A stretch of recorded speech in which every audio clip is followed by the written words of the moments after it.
दोस्तों, आज की इस वीडियो अब तक की सबसे ख़ास वीडियो होने वाली है, क्योंकि इस वीडियो के देखने के बाद आपके मन से क्रोध निकल जाएगा, आपका मन शांत हो जाएगा, आपके मन में कभी बुरे ख्याल नहीं आएंगे, आप कामयाबी की राह को जान जाएंगे। इस वीडियो को हमने बुद्ध के सभी पावन विचारों के आपस में मिलाकर इस वीडियो का निर्माण किया है, इसीलिए ये वीडियो बहुत ही ज़रूरी है। आप ध्यान लगाकर सुनिए। क्रोध एक दुश्मन है, इसे कैसे ख़त्म करें आइए जानते हैं। एक समय की बात है, भगवान गौतम बुद्ध अपने शिष्यों के साथ बैठे हुए थे और उन्होंने उपदेश दे रहे थे। तभी उन्होंने अपने शिष्यों से कहा, क्रोध इंसान का सबसे बड़ा दुश्मन है।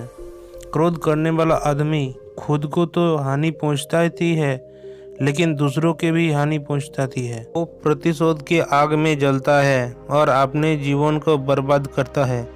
उनके उपदेश खत्म हो जाने के बाद उनके एक शिष्य खड़ा होकर बुद्ध से कहता है, तू एक ढंगी है, तू जो भी कहता है उसे अपने जीवन में अनुसरण नहीं करता है और दूसरों को ये सब करने से कहता है।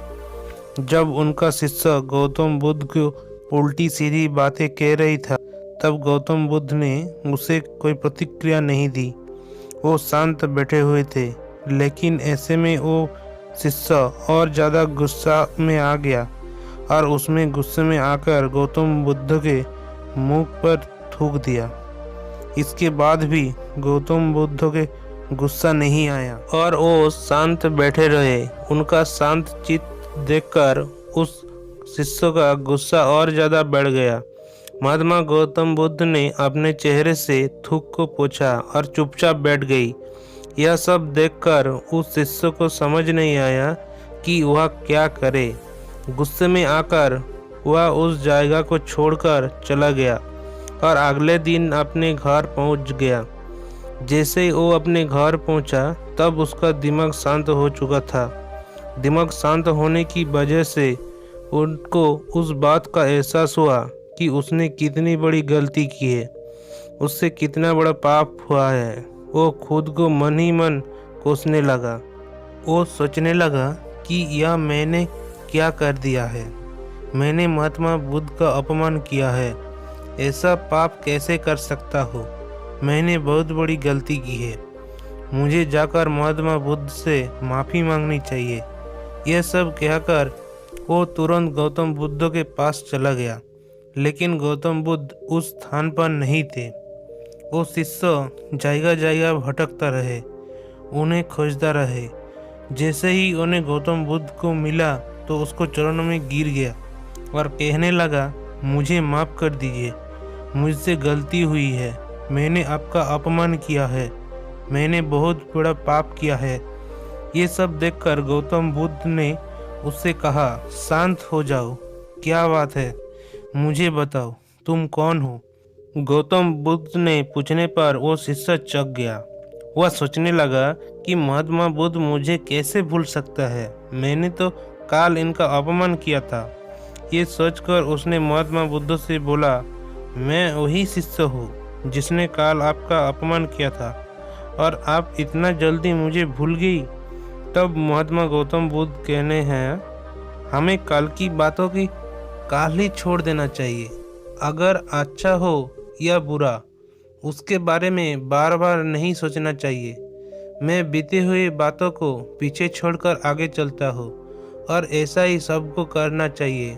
महात्मा बुद्ध की ये सब बातें सुनकर उस शिष्य और ज़्यादा प्रभावित हुआ और उसने बोला, मैं आज से आपका हर बात को मानने वाला हूँ। क्रोध करना इंसान के लिए सबसे खतरनाक है। यह मनुष्य का सबसे बड़ा दुश्मन है जो उसे बर्बाद कर देता है। इसीलिए मनुष्य को कभी क्रोध नहीं करना चाहिए। हमें बीती हुई बातों को भूलकर अपनी जीवन में आगे बढ़ाना है।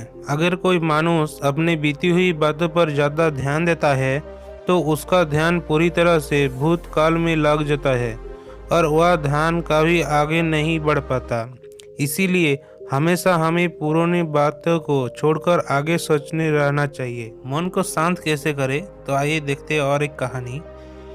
गौतम बुद्ध अपने शिष्यों के साथ एक सफर में थे। सफर में चलते चलते बुद्ध को प्यास लगी, तो उन्होंने एक शिष्य से कहा कि जाओ मेरे लिए पानी लेकर आओ। अब ऐसे में उस शिष्य ने आसपास देखा तो उसे कोई पानी का समाधान नहीं मिला, लेकिन उसे और कोशिश की तो रास्ते में उसे एक पानी का स्रोत मिला। वह उसने देखा कि कुछ लोग उस पानी में गंदे कपड़े धो रहे हैं और एक बैलगाड़ी वाला उस पानी के ऊपर गुजर गया, जिससे पूरा पानी गंदा हो गया और उस पूरे पानी में मिट्टी भर गई। उसने सोचा कि इस गंदे और मिट्टी से भरे हुए पानी के बुद्ध के पास कैसे लेकर जा सकता हूँ। तो वो खाली हाथ ही वापस गौतम बुद्ध के पास लौट आया और उसने सारी बात को गौतम बुद्ध को बताई। तब बुद्ध ने कहा कि ठीक है, हम सब यह पेड़ की छांव में बैठकर थोड़ा सा आराम कर लेते हैं। कुछ समय बीत गया, फिर बुद्ध ने उस शिष्य से कहा, जाओ आप पानी को लेकर आओ।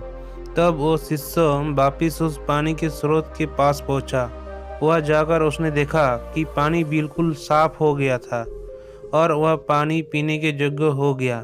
अब वो शिष्य बुद्ध के लिए पानी लेकर आया और उसने गौतम बुद्ध को पानी पी लाया। बुद्ध ने पानी पीकर सबको ये बात बताया कि जिस तरह से पानी कीचड़ माटी फैल गई थी, लेकिन उसे थोड़ा समय पर छोड़ देने पर उसका सारा मिट्टी नीचे मिट गई, वो पानी वापस साफ हो गया।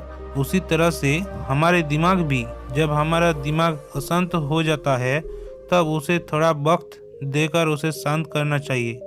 हमारा दिमाग गुस्से के बाद जरूर शांत होता है। अशांत दिमाग से लिए हुए फैसले हमेशा गलत होते हैं। हमें अशांत मन के साथ कभी भी कोई निर्णय नहीं लेना चाहिए, जिससे कि गलतियां होने की कोई गुंजाइश ना रह जाए और हम घोर संकट से बच सके। दोस्तों, आप लोग एक बात तो सुना ही होगा कि मरने वालों से बचाने वाला बड़ा होता है। तो आइए सुनते हैं और एक गौतम बुद्ध की कहानी है। तो गौतम बुद्ध, जिन्होंने बौद्ध धर्मों की स्थापना की और उन्होंने लोगों के जीवन में ढेरों बदलाव लेकर आए। ये कहानी भी उनके बचपन की है, जब वो छोटे थे और उनका नाम बुद्ध नहीं बल्कि उनका नाम सिद्धार्थ था। उनके एक चचेरे भाई भी थे जिनका नाम देवदत्त था। तो चलिए जानते हैं इस घटना को। राजकुमार सिद्धार्थ के महल के पास एक उद्यान था, जहाँ पर राजकुमार सिद्धार्थ बैठकर प्रकृति का आनंद लिया करती थी। एक दिन जब वो अपने बागीचे में बैठे हुए थे, तभी एक घायल हंस उसके पैरों के पास आकर गिरा। उस हंस के शरीर में एक तीर लगा हुआ था। उसे देखने से प्रतीत हो रहा था कि किसी शिकारी ने उसका शिकार किया है। हंस को तकलीफ में देखकर, उसे फड़फड़ा देखकर राजकुमार सिद्धार्थ का दिल पिघल गया और उन्होंने उस हंस की सहायता करने लगा।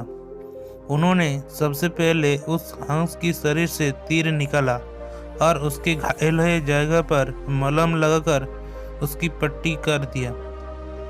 ये सब करने के बाद देवदत्त पहुंचा हुआ सिद्धार्थ के पास आया। देवदत्त जैसे ही सिद्धार्थ के पास पहुंचा तो उसने कहा, तो ये तो मेरा हंस तुम्हारे पास आ गया, लाओ ये हंस मुझे दे दो। मैंने इसका शिकार किया। इसका शिकार करने में मुझे बहुत मेहनत करनी पड़ी। इस पर मेरा अधिकार है। देवदत्त की ये बात सुनकर सिद्धार्थ ने उसे कहा, नहीं, ये हंस घायल होता और मेरे पास आया। मैंने इसकी मदद की और इसकी जान बचाई, इसीलिए इस पर अधिकार मेरा है। दोनों भाई के बीच उन हंस को अधिकार को लेकर बहस होने लगी। अब वो जानना चाहते थे कि वो हंस पर किसका अधिकार सबसे ज़्यादा है। ऐसे में उन दोनों निर्णय लिया कि राजा के पास जाएंगे। सिद्धार्थ के पिताजी कपिलवस्तु के राजा थे। वो दो राजकुमार राजा के पास पहुंचते थे। तब देवदत्त ने सबसे पहले कहा, महाराज, इस हंस पर सबसे ज़्यादा अधिकार मेरा है, क्योंकि मैंने इसका शिकार किया है। इस वजह से आप सिद्धार्थ से कहिए कि ये हंस मुझे वापस दे दे। जैसे ही देवदत्त की बात पूरी हुई तब राजा दोनों को शांत करते हुए और पूछते हैं क्या बात है। ऐसे में सिद्धार्थ ने राजा को पूरी बात बताते हुई और उनसे बोले, पिताजी ये बात सत्य है कि इस हंस का शिकार देवदत्त ने किया है, लेकिन ये हंस घायल होकर मेरे कदमों में पास आकर गिर गया था। इसे घायल देखकर मैंने इसका इलाज किया और उसे ठीक कर दिया है। आप ही बताइए, इस हंस पर सबसे ज़्यादा अधिकार किसका है। राजा ने इस मामले पर अच्छे से विचार किया।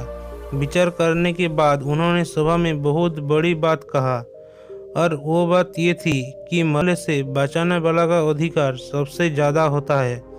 इसीलिए इस हंस पर सबसे बड़ा अधिकार सिर्फ सिद्धार्थ का है, क्योंकि उसने हंस का मारा नहीं बल्कि उसने घायल देखकर उसका इलाज किया और उस हंस का जान बचाई। राजा के ऐसा कहने के बाद देवदत्त को ये बात समझ में आ गई। वो भी जान चुका था कि मरने वाले से बचाने वाला का अधिकार सबसे बड़ा होता है। इस बात से हमें समझ आता है कि मरने वाले से ज़्यादा बचाने वाला बड़ा होता है और उसका अधिकार भी मरने वाले से ज़्यादा होता है। इसीलिए कि हमेशा दूसरों की मदद करनी चाहिए और परेशान लोगों की सहायता करनी चाहिए। ऐसा करने से हम अपने समाज को एक अच्छा समाज बना सकते हैं और एक अच्छे समाज से ही एक अच्छा देश निर्माण होता है। इसीलिए आप भी आज से प्रण लीजिए कि आज से दूसरों को सहायता करेंगे। दोस्तों, इसके बाद हम जानेंगे गौतम बुद्ध और एक भिखारी की कहानी। एक समय एक भिखारी अपने जीवन से परेशान हो चुका था, क्योंकि उसे अपने जीवन को चलाने के लिए भीख मांगना पड़ता था।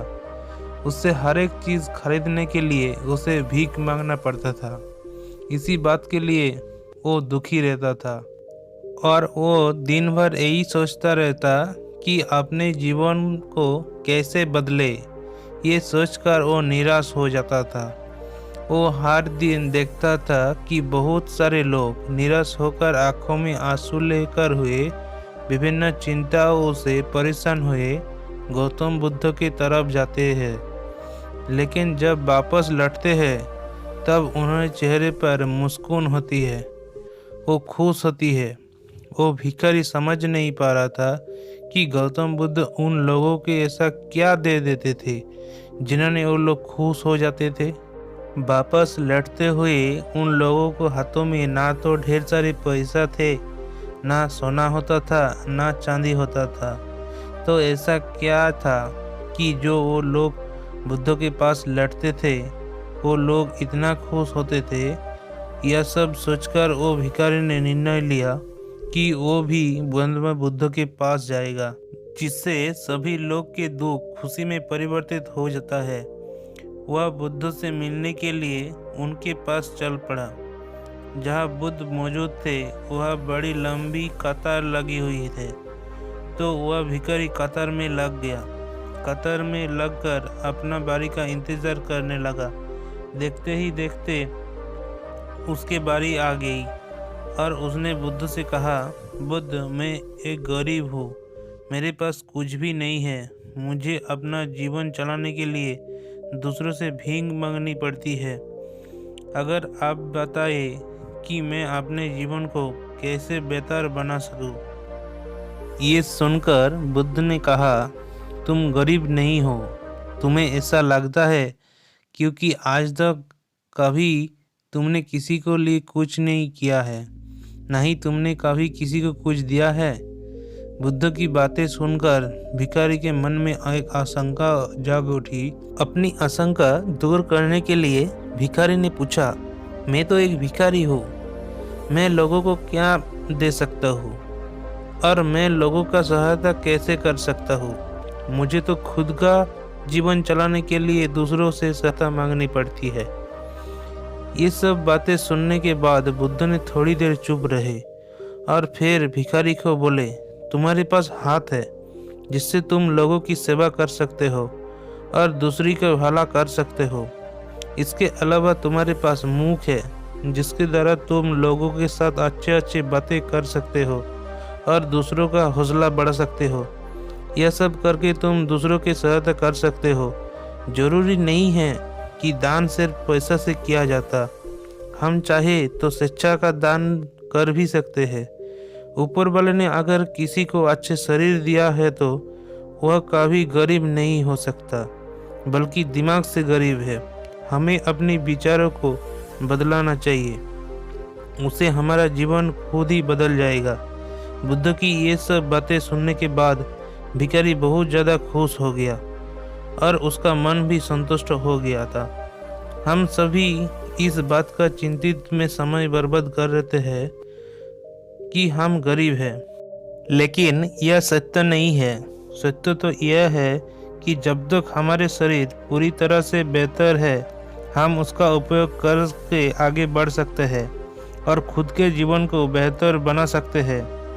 अगर कोई व्यक्ति सिर्फ अपनी गरीबी पर ध्यान देते और उसे बदलने की कोशिश करते तो वो बदल सकते हैं। इसके अलावा हमें इस कहानी से अभी सीख मिलती है कि दान सिर्फ धन से नहीं किया जा सकता। दान शिक्षा, भोजन, अच्छे विचार का भी जा किया है।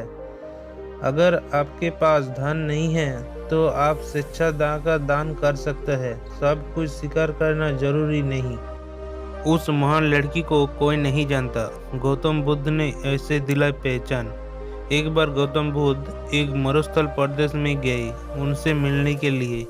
वहाँ के राजा उनके पास पहुंचा। राजा को बहुत दिनों से एक सवाल परेशान कर रहा था, जिसे उन्होंने गौतम बुद्ध से पूछा। राजा का सवाल था कि क्या इस संसार में कोई ऐसा व्यक्ति भी है जो महान है, लेकिन उसे कोई जानना है। ये सवाल सुनकर बुद्ध ने मुस्कुराए और बोले, वास्तव में इस दुनिया में ऐसे कई असाधारण लोग हैं जो महान मनुष्य से भी महान हैं, हालांकि उनकी महानता की गीत नहीं गाए जाते।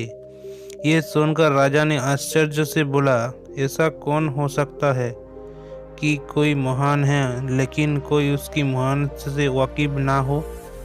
गौतम बुद्ध ने राजा के सवालों का जवाब नहीं दिया, पर उसने अपने साथ लेकर एक गांव की चल पड़े। काफ़ी दूर चलने के बाद उन्हें एक साधारण से लड़की नजर आई। वो एक पेड़ के नीचे घड़े में पानी भरकर बैठे हुई थी। गर्मी में लगातार चलने से राजा और बुद्ध थक चुके थे। उन्होंने लड़की से पानी मांगकर पिया। गर्मी से राहत मिली तो दोनों की जान में जान आई। राजा ने लड़की को देने के लिए पैसे निकाल ले तो उसने पैसे लेने के इनकार कर दिया। वो बोली, हे राजन, मैं कोई व्यवसाय नहीं करती।